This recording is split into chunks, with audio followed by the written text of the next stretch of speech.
Hello.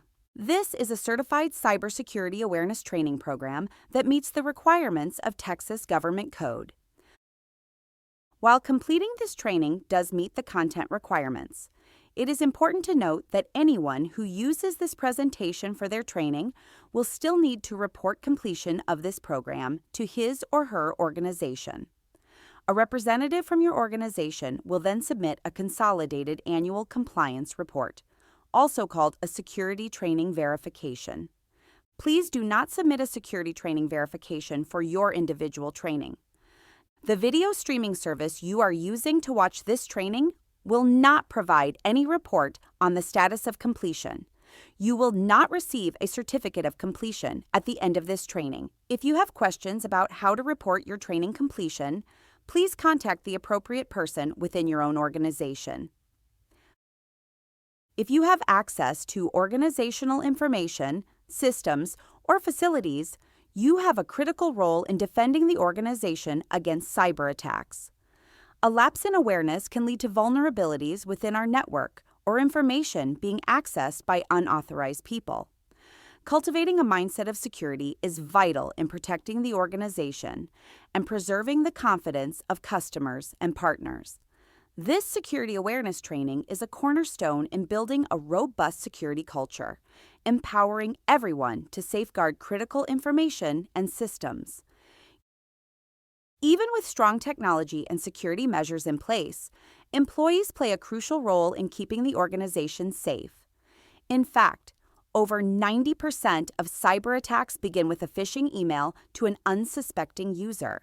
Cybercrime in Texas alone resulted in over $1.3 billion of damage in 2024, and that only accounts for what was reported. This represents a 32.3% increase from 2023.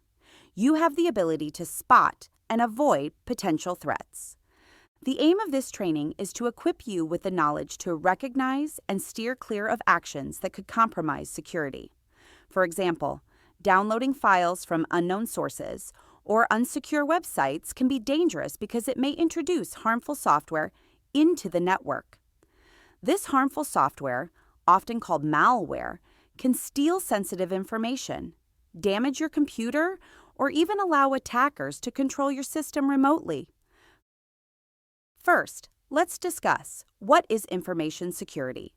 The National Institute of Standards and Technology defines information security as the protection of information and information systems against unauthorized access, use, disclosure, modification, or destruction in order to provide confidentiality, integrity, and availability. We will use a lot more definitions from the National Institute of Standards and Technology throughout this discussion. If you are interested in exploring any of them more deeply, we encourage you to go to their website. To understand information security as a whole, we break it into three core parts, which is referred to as the CIA triad. Doing so helps us understand information security when we apply it to a given organization or circumstance. The three parts of the information security triad are confidentiality, integrity, and availability. Let's talk about each of these three tenets in a bit more depth. Confidentiality is preserving authorized restrictions on information access and disclosure, including means for protecting personal privacy and proprietary information. So confidentiality is simply keeping those things that should be secret. Whether it's requiring an account number when banking online or encrypting your data, we don't want sensitive secrets to become public. Integrity is making sure that the information that is in a given record, document, file, etc., is the information that should be there and that it has not been altered or destroyed in any way. Integrity is the assurance that data is valid, unchanged, and accurate. For example, in e-commerce, customers expect products, pricing, and other related details to be accurate and that it will not be altered once the order is placed. Availability is ensuring timely and reliable access to and use of information. Availability is best ensured by rigorous maintenance of hardware, performing repairs immediately when needed, and maintaining a properly functioning operating system environment that is free of software conflicts. Another way to ensure availability is safeguarding your data against unpredictable events such as natural disasters and fire by keeping backup copies in a safe location. Think of storing something in a fireproof safe in your house. Now let's talk about information security controls, which are measures that help reduce risk, such as breaches, data theft, and unauthorized changes to digital information. This may include hardware devices, software, policies, plans, and procedures that improve an organization's security performance. They provide detection, deterrence, prevention, and/or correction. Next, we will identify and define three main types of information security controls: administrative, physical, and technical. Administrative security controls include any security measures focused on managing people. These range from policies and procedures all the way to training activities. So administrative controls are all about affecting human behavior. The different types of policies could include security policies, password policies, access control policies, data collection policies, and device usage policies.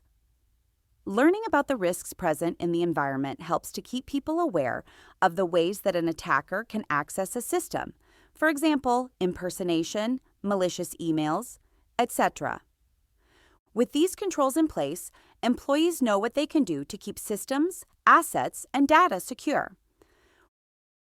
When you think of physical security controls, you might think of fences, surveillance cameras, and security guards, all of which can help protect your information from being tampered with by unauthorized individuals.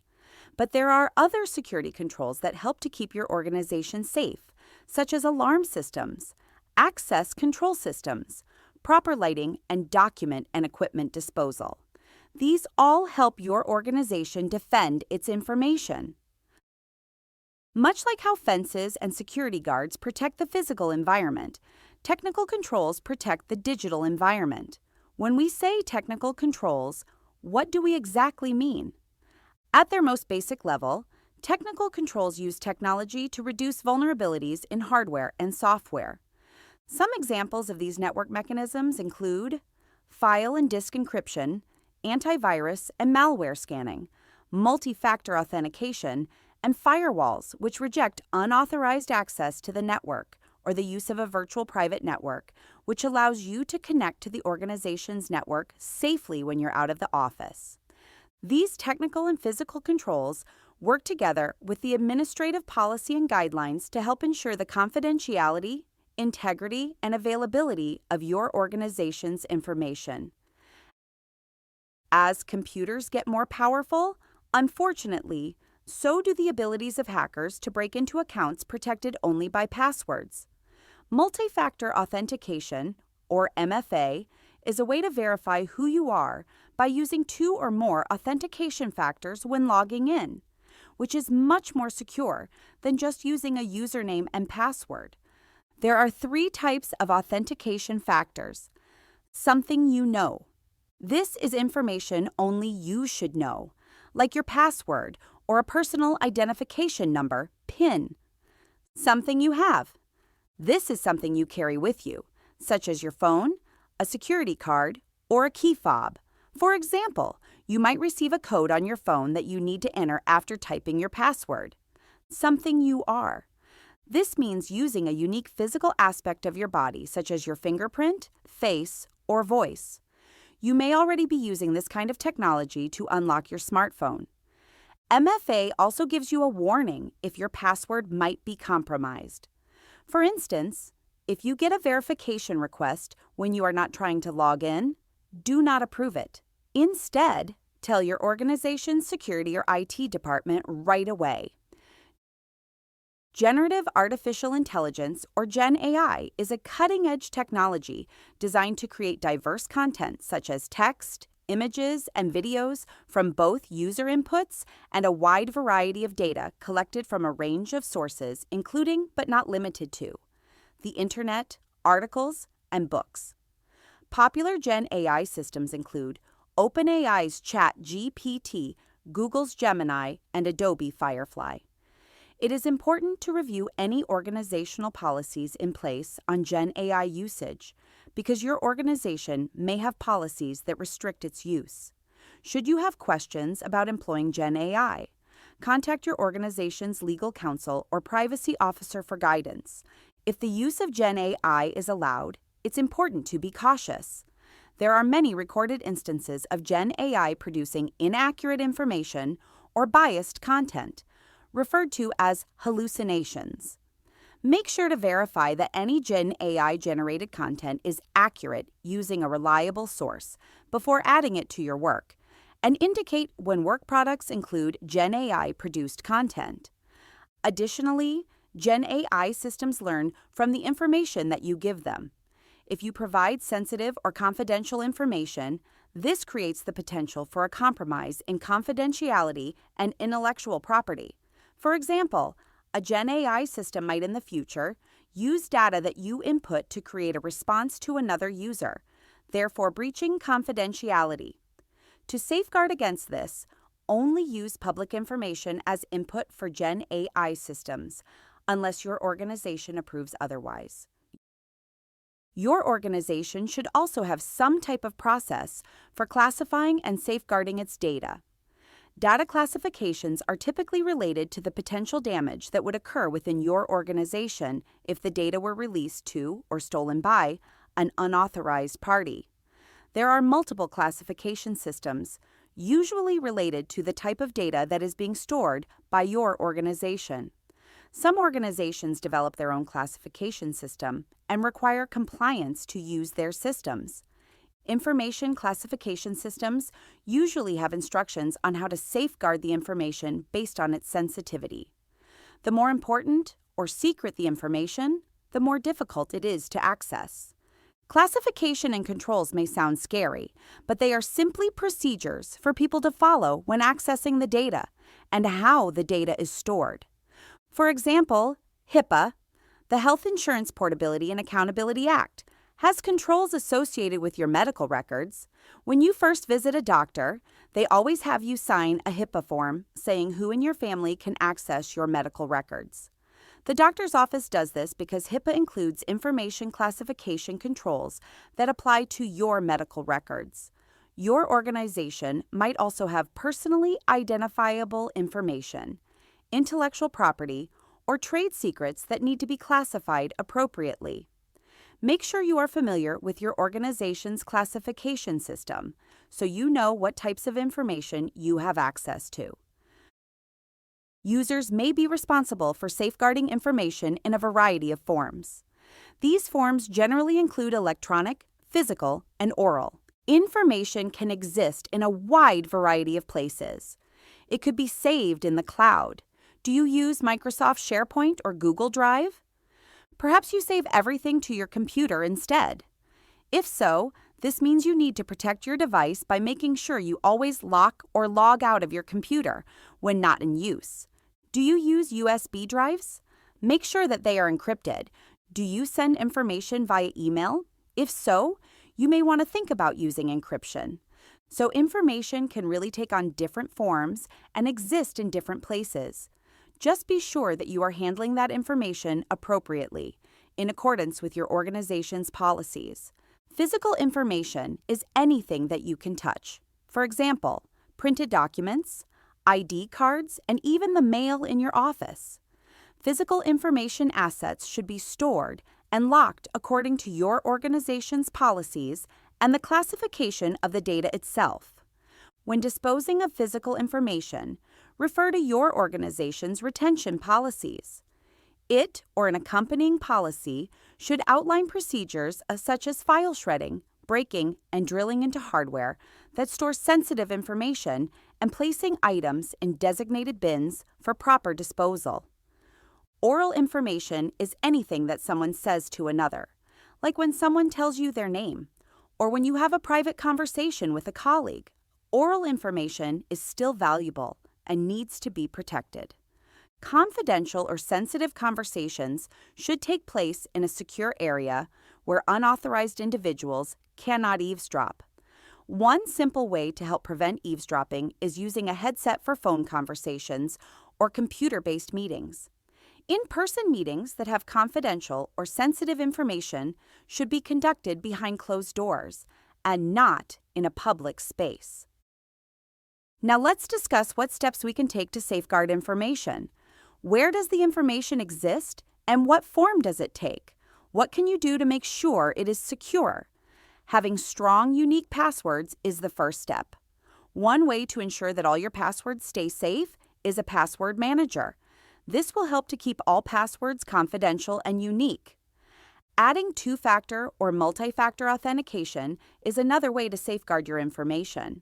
Your organization may have a policy of encrypting any information that is shared via email. Whatever those policies are, make sure that you know and follow them.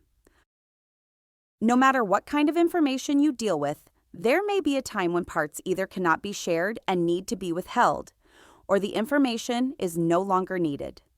When this happens, your organization should have documented procedures covering how to properly redact information or dispose of information that is no longer needed.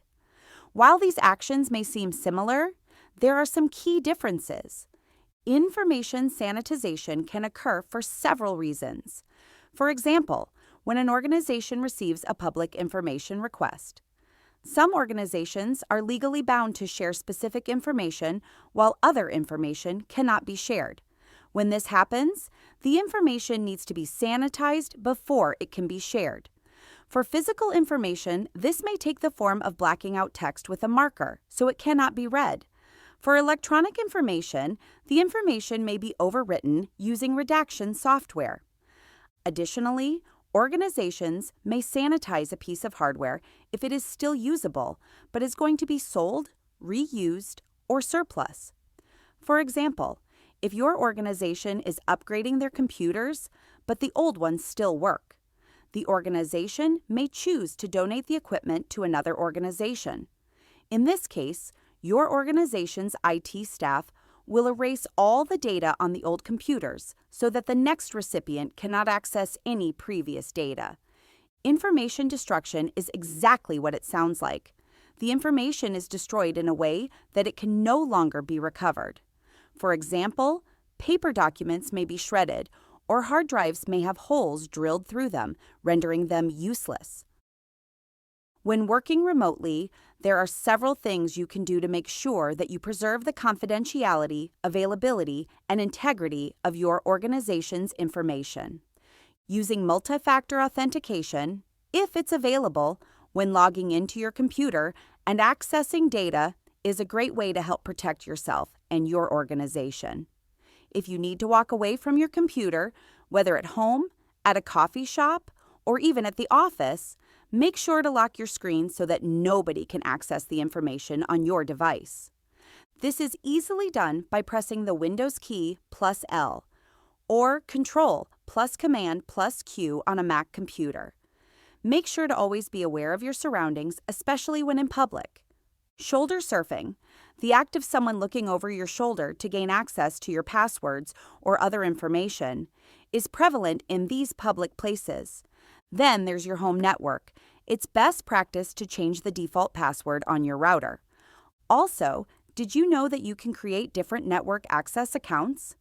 With this, you could make one work account, a home account, and even a guest account. Keeping both your hardware and software up to date is vital to your security when working remotely. Check your home router monthly to see if it needs updates. Make sure to update any electronic devices immediately when prompted to or enable automatic updates. This applies to your computer, tablet, phone, and even any smart devices that you have. Your organization should have policies in place for data storage when working remotely. Make sure you follow said policies when storing information. If your organization has a VPN, virtual private network, available for you when working remotely, make sure to connect to that prior to performing any work. This creates a tunnel between your computer and your organization that helps protect your information. The final best practice to working remotely is to avoid or minimize the use of public Wi-Fi networks. Threat actors can create a Wi-Fi network that looks official but isn't, and if you connect to it, malware could be installed on your device. If it's available, use your hotspot or obtain a mobile hotspot device from your organization when working in public settings. Why is applying security to all the data we just covered so important? Because there are many serious threats that could damage your organization and its data. Every organization relies on information to keep its doors open, and information security helps make sure that the threats are identified, controlled, and managed. There are two main types of threats, those that come from nature and those that come from humans. You may be wondering why we consider nature a threat to information security. That's because extreme circumstances can impact your organization. If you work in a hospital and a tornado were to destroy the patient records, your patients could be in serious trouble when it came time for them to take their medicine. Tornadoes are not the only threat we face. Natural disasters occur routinely. Our coast is vulnerable to hurricanes. Many areas of our state are at a high risk of flooding, and most of the state is vulnerable to wildfires. A few areas may even experience earthquakes. We refer to human threats as threat actors. These can be groups or individuals who pose a risk to an organization's information security. The groups of threat actors can range from an individual who may be playing a prank to a highly sophisticated group of professional hackers with access to tools who may even be working for a foreign country. People can often pose a threat unintentionally. This is often referred to as an insider threat. A common example of an unintentional threat would be clicking on a link in a malicious message and getting infected by ransomware, which freezes your systems and data. In contrast, there are still intentional insider threats, such as a person who accesses confidential data so they can sell it, or a disgruntled employee who erases data with the intention to harm the organization. There are also people who don't work for an organization that are a threat. For example, hacktivists are groups of people who purposely try to hack information systems for political gain. They are usually trying to steal information so that they can use it against their opposition or to spread their message. The hacking group Anonymous is one of the best-known groups of hacktivists. They gained notoriety by targeting the Church of Scientology and became involved in cyber activities related to the conflict between Russia and Ukraine by hacking into a Russian state-controlled news network and various Russian TV channels. The biggest change, though, has been the rise of ransomware. Lockbit is the biggest and most prominent ransomware group today, and they target organizations across the globe in both the private and public sectors. Information security helps to mitigate risks. Risks are typically a combination of the adverse impacts that would arise if a circumstance or event occurs and the likelihood that it will occur. Specifically, information system security risks are those risks that would arise from a loss of confidentiality, integrity, or availability of information or information systems. These could potentially harm an organization's operations, image, or reputation.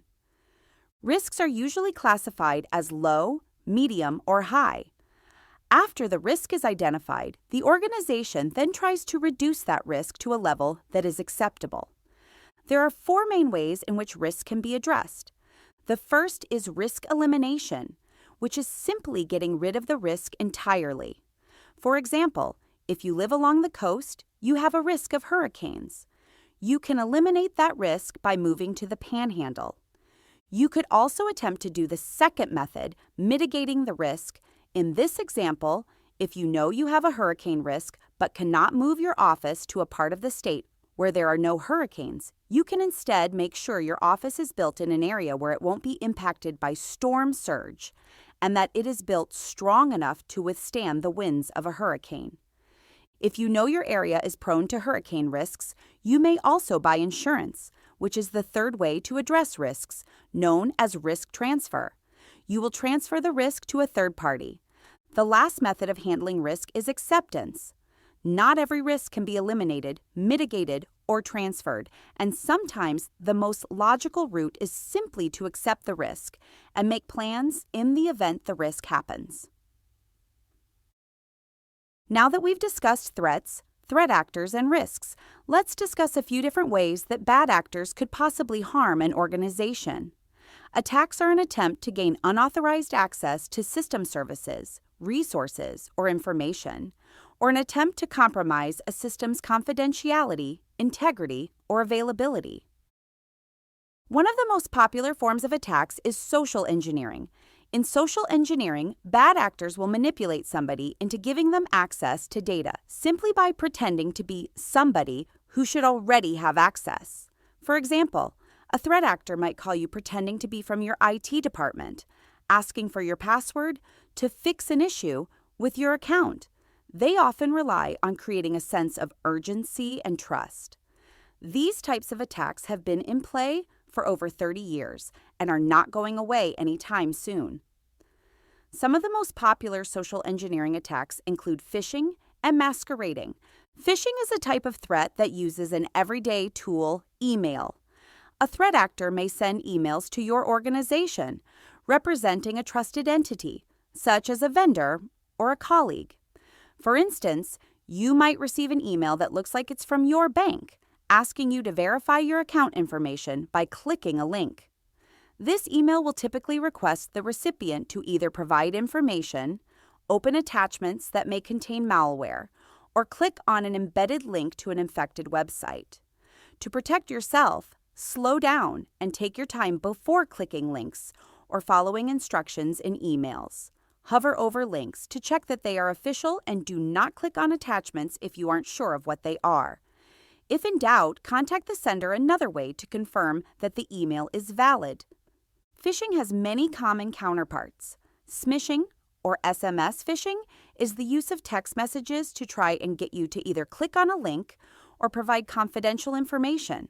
For example, you might receive a text message claiming to be from a delivery service, asking you to click a link to reschedule a delivery. The link leads to a fake website designed to capture your personal information.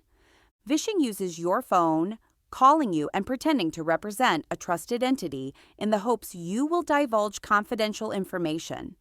To protect yourself from smishing and vishing, be cautious of unexpected texts or calls asking for personal information. Do not click on links or provide information in response to suspicious messages. Verify the identity of the sender or caller by contacting the organization directly using a known, trusted number. Threat actors may also attempt masquerading, which is exactly how it sounds.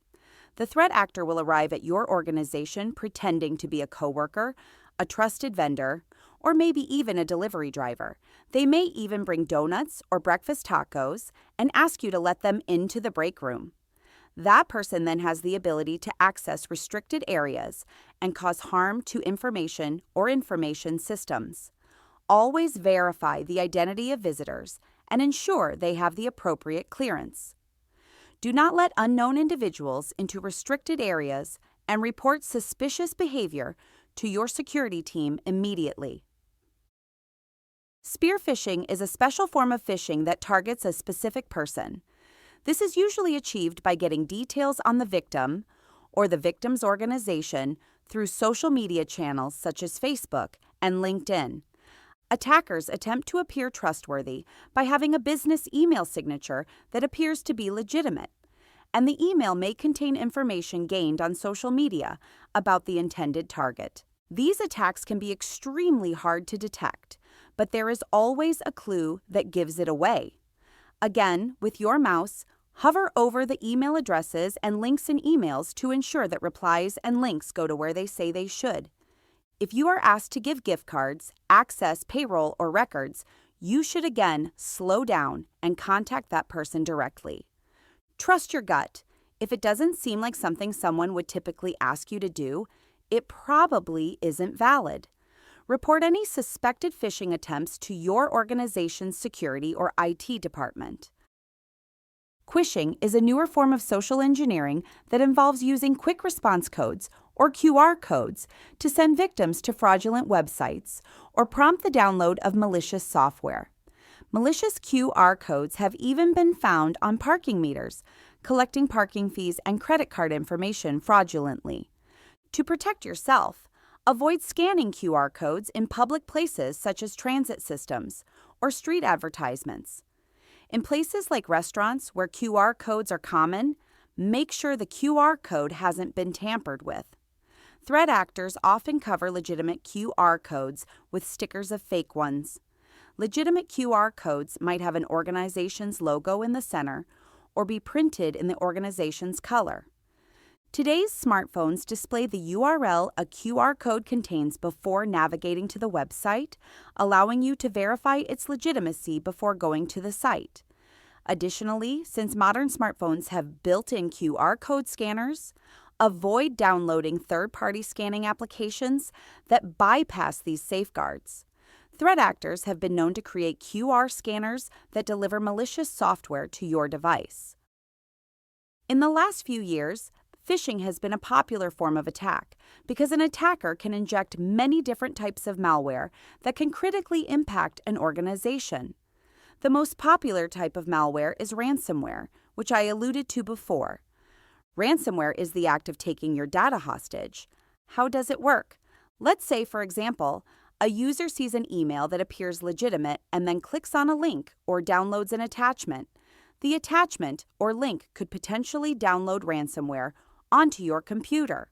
The threat actors can then access your entire system through that one computer and take it hostage. The employee will then see a screen which tells them that their data has been seized, and it will urge the individual or organization to pay a ransom in order to retrieve the data. The attackers usually include a method by which to pay the ransom, usually by Bitcoin or another type of cryptocurrency, and how to communicate with them. They will also include a timer that counts down, and if it gets to 0, they will either sell all your data on the dark web or just destroy it. Organizations should have complete and viable backups that have been tested, because backups will be key to the successful recovery of an organization's information system. As a note, the FBI does not recommend paying ransoms. Your organization should have a plan in place in case there is an incident. It is important to promptly report any suspicious activity or incidents to your organization to help avoid or reduce damage and to protect the organization from similar attacks. Know who to report any suspicious activity to and how to report it. If you are unsure about who needs to be notified, please consult your supervisor. Like it says on the slide, if you see something, say something, and always be cautious. That concludes this security awareness training.